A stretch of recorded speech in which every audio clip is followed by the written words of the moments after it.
నమస్కారం. నా పేరు మాల నరసింహులు, చెంచు గిరిజన అనుభవ వైద్యును. చాలా మందికి బరువుతోటి ఇబ్బంది పడుతుంటారు. బరువు తగ్గడానికి ఇబ్బంది పడుతుంటారు. బరువు తగ్గడానికంటే కొంతమంది అన్నం తినకుండా, నీళ్లు తాగకుండా, కరెక్ట్ పండ్లు తిని ఉపవాసం ఉండి ఫుడ్ కంట్రోల్ చేసుకొని బరువు తగ్గుతుంటారు. ఆ కంట్రోల్ చేసుకున్నప్పుడు సినిమా పిల్లలు ఎంతమంది సినిమా యాక్టర్లు ఉన్నారు, డైరెక్టర్లు ఉన్నారు. సినిమా తీయాలంటే యాక్టివ్ ఉండాలి, మంచి అంటే పండ్లు ఫలాలు తగిన కాటికి తిని హుషారుగా ఉండాలి. ఎందుకంటే బాడీలో ఏమో ఆశ ఉంటుంది, అబ్బా నేను కడుపుండా తినాలా, కడుపుండా తినాలని కోరిక ఉంటుంది. తినకుండా ఉపవాసం ఉంటే ఎవరైనా బక్కగా అవుతారు.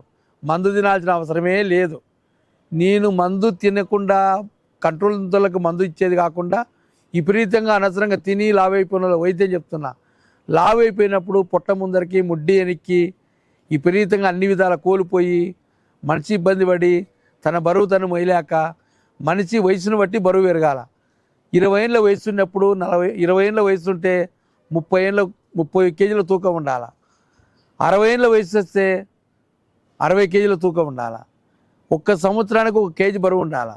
ఇప్పుడు చాలామంది 20 ఏళ్ళ వయసుకే 90 కేజీలు, 95 కేజీలు, 100 కేజీలు విపరీతంగా పాలు, పెరుగు, అన్నం, బువ్వ, చికెను, మటన్ తిని తిని తిని వానికి గుద్దయాడని తెలియదు, బెల్లకాయ ఆడని తెలియదు, మంచి ఆడనో తెలియదు. ఇబ్బంది పడుతుంది. బెల్లకాయ ఏం చెప్తుంటే మగవానికి బెల్లకాయ పొట్ట ముద్రకు వచ్చింటే బెల్లకాయతో లోపలిపోతుంది. నువ్వు ఎన్ని మందులు వాడు ఏం చేసుకో, అది రాదు. ఇంకా ముందు పొట్ట తగ్గాల, వయసును బట్టి పొట్ట పెరగాల. రాత్రి పూట విపరీతంగా పెరుగు తినకూడదు. మధ్యాహ్నం పెరుగు తినవచ్చు, పొద్దున పెరుగు తినవచ్చు. రాత్రి పెరుగు తింటే విపరీతంగా పొట్ట వస్తుంది. తిన్న తర్వాత నిద్రపోకూడదు, కష్టపడాలి, సుఖం అనేది ఉండాలి. సుఖం ఉంటే ఆరోగ్యంగా ఉంటారు. అది కథ అనేది. ఆ వైద్యం అనేది మా కాడ చెట్టు ఉంది, చూపిస్తా వినండి. ఒకటి, ఇది ఉత్తరేణి చెట్టు, ఎక్కడేం దొరుకుతుంది. ఇది అడవిలో దొరుకుతుంది. ఇదేంది, ఎర్ర రేగి చెట్టు, ఎర్ర రేగికాయల చెట్టు. ఎర్ర చెట్టు, రేగికాయలు, రేగిపళ్ళు ఉంటాయి కదా, అడవి రేగికాయలు. ఈ 2 చెట్లు ఉంటాయి. ఈ రేగికాయలు, అడవి రేగికాయలు, అడవి ఆకులు, అడవి ఏర్లు. ఉత్తరేణి మామూలు ఎక్కడేం దొరుకుతుంది. ఈ ఉత్తరేణి ఏర్లు, ఆకు సమూలం తీసుకోవాలి. ఈ సమూలం తీసుకొని దీని గింజలు, ఆకు, ఏర్లు, ఈ 2 చెట్లు కలిసి చక్కగా నీళ్ళు ఆరబెట్టి చూర్ణం తయారు చేసుకొని ఆ చూర్ణం పొద్దున సాయంత్రం గోరువెచ్చని నీళ్ళు తీసుకుంటే విపరీతంగా నువ్వు ఫుడ్ కంట్రోల్ ఉండాల్సిన అవసరమే లేదు. నువ్వు ఏ ఫుడ్డైనా తిను, బరువు తగ్గిపోతాడు. ఏ ఫుడ్ తిన్నా కానీ తగిన కాటికే నీకు ఆకలి అవుతుంది, అతి ఆకలి కాదు. ఈ 2 చెట్లలో దేవుడు అగుణం పెట్టినాడు కాబట్టి ఈ వైద్యం మా కాడ దొరుకుతుంది. హైదరాబాద్ 1 నంబరు, కర్నూలు 1 నంబర్ ఉంటుంది. ఈ చూర్ణం తయారు చేసుకొని నీడకు ఆరబెట్టి ఈ ఫార్ములంతా మేము చెప్పాల్సిన అవసరం లేదు, మేము చెప్పము. ఈ వైద్యం మా కాడ దొరుకుతుంది. మా కాడికి వచ్చి ఎవరికైనా నేర్పిస్తాం. కానీ ఈ వైద్యం బరువు తగ్గడానికి నెలకు వచ్చేసి ఎంతలా ఏమి తిన్నా కానీ నెలకు 4 కేజీలు 3 కేజీలు బరువు తగ్గుతారు.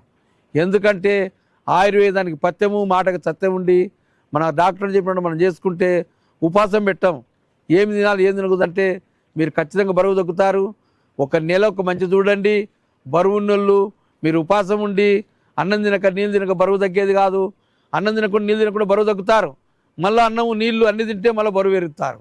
అట్లా లేకుండా ఈ బాడీలో ఇది ఏం చేస్తుందంటే మన లివర్ని, మన కిడ్నీలని, మన జీర్ణశక్తిని కావాల్సిన కాడికి పెట్టి ఈ వైద్యం అనేది పూర్వీకుల కాలం నాడు సాధులు కరువు వస్తే ఈ గింజలు, ఈ ఆకులు, ఏర్లు ఉడకబెట్టుకొని తిని ఆకలి చంపుకొని 100 ఏళ్ళు బతికినారు. వాళ్ళు ఎందుకు బతికినారు 100 ఏళ్ళు అంటే కాలం చూడాలి, ఎట్టుంటుందో, ఎండాకాలం ఏముంటుందో, వానకాలం ఏముంటుందో, వచ్చే కాలం ఎట్టుంటుందో, ఎట్ట బతకాల పెద్దలు ఎట్టుండాలి మనం తెలుసుకున్నాక వాళ్ళు 100 ఏళ్ళు బతికినారు సాధులు, అన్నం లేక నీళ్ళు లేక. ఈ వైద్యం ఆ కాలంలో ఉండేది కాబట్టి ఈ కాలం ప్రోగ్రాం చేశాను. ఈ చక్కని వైద్యం 1 చేతం కాదు, 2 చేతం కాదు, 100 చేతం కాదు, 1000 చేతం కాదు, 1,000,000 చేతంగా అందరు వైద్యులకు తెలుసు. కానీ చేసుకునే విధానం చెప్పను. దీన్ని శుద్ధి చేసుకునే విధానం మాకే తెలుసు. కానీ వేరే వాళ్ళకి చెప్పనని మరొకసారి చెప్పి నమస్కారం పెట్టి సెలవు తీసుకుంటాను.